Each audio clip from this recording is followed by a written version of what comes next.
Hello everyone, welcome to Brickburst. My name is MJ and today we are going to be discussing the crazily overpriced wave of 2018 The Last Jedi, or Star Wars in general, LEGO sets. Now we're going to be looking really at one in particular, which is 75201, the First Order AT-ST. Yes, I went into my local toy shop yesterday and I found this set in there. I was intending to buy it, assuming that it would be £40. The reason I assumed it would be £40 is because last year the AT-ST Walker came out accompanying Rogue One, and that was £40 itself. It was £39.99. Now, when I was doing the research for this video, I actually discovered that this was one of the sets that did get a price hike in January, and it went up to £44.99. Now this set has got 449 pieces, so I thought that the new set, the new one with Captain Phasma, which has got 370 pieces, would be a similar or slightly lower price. But I thought because of the exclusive minifigures in there, I was going to be surprised if it wasn't £40. But when I got to the toy store, I discovered it was £54.99. Now they had a number of the other new sets in there as well, which have been confirmed with the RRP by LEGO. They're actually on their website. Things like the Battle of Crate and the Mos Eisley Cantina, all of their prices for those were all exactly as they are. So the Battle for Crate doesn't seem particularly expensive, to be honest. It's £74.99, and it's got about 730 pieces, so it's kind of where you would expect it to be. But this set being £54.99, that is just outrageously expensive, particularly that really it doesn't even seem like a particularly good set. They also had the new set with Grievous and Mace Windu. That was £25.99, and again I think this is something like 200 pieces or something, so it's or 190 pieces, somewhere in that range. It's very expensive.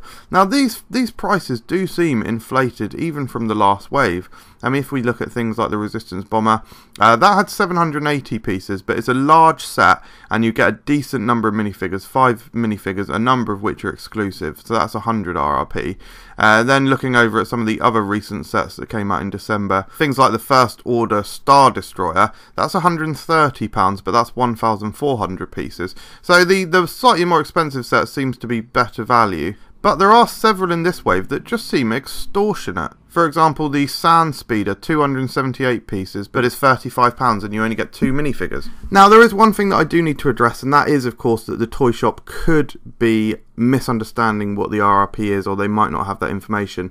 However, because they do have all of the other sets listed at the retail price, which is what they do for every single one of their LEGO sets, I would be inclined to believe that this is the UK RRP.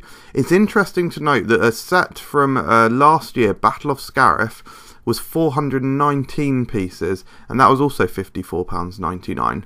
So, and that's actually a slightly larger set with some slightly larger pieces. I actually made a video about the most overpriced LEGO sets of all time, and if this set were factored into it, it would actually be the second most overpriced set of all time. Similar sets would be, if you look at the Hulk versus Red Hulk vehicle set, that was £54.99, and you get something like 20 more pieces, and the pieces in there are very big. You get 2 big figures and there's lots of big wheels. The only set that beats this new AT-ST in terms of a price per part ratio is the Phantom, which was released a few years ago. That only had 2 minifigures and a droid, so sort of 3 minifigures. That was 14.9 pence as a price per piece ratio. This one that we're talking about now, the AT-ST, that clocks in at 14.86 pence per piece. The few things that I'll mention regarding that is that yes, price per piece ratio is not necessarily the best way to work out good value in LEGO, but I personally think it's a very good indicator.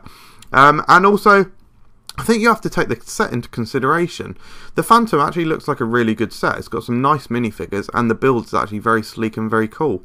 This set, okay, the minifigures really are fantastic. Captain Phasma is excellent and has only before been available in the large First Order Transporter set. But this new AT-ST is awful. It's half a set. They could have included the rest of the actual head of the ATST with a function where you could remove it, and it still would have been overpriced at £55 in my opinion. This really is a crazy price point, and it's potentially a worrying trend for LEGO to set as we move into the new year.